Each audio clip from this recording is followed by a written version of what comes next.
mo bang pwedeng makash out si Home Credit Kwarta and Home Credit Card? Yes, pwede natin yan makash out in just 3 to 5 minutes. Take note, magkakaroon ka lang ng Home Credit Kwarta and Home Credit Card if you avail their product loan. Yes, kailangan mo muna mag-avail ng product loan ni Home Credit bago ka nila ma-offeran ng kwarta or card.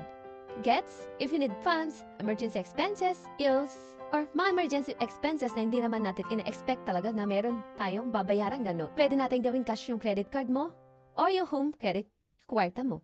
If you want to know more, you can message me on my Blue App, Junaline Joyce, or on my Facebook page, JL Case by Junaline Joyce. I'm ready to trade your credit limit. Take note, meron tayong service charge.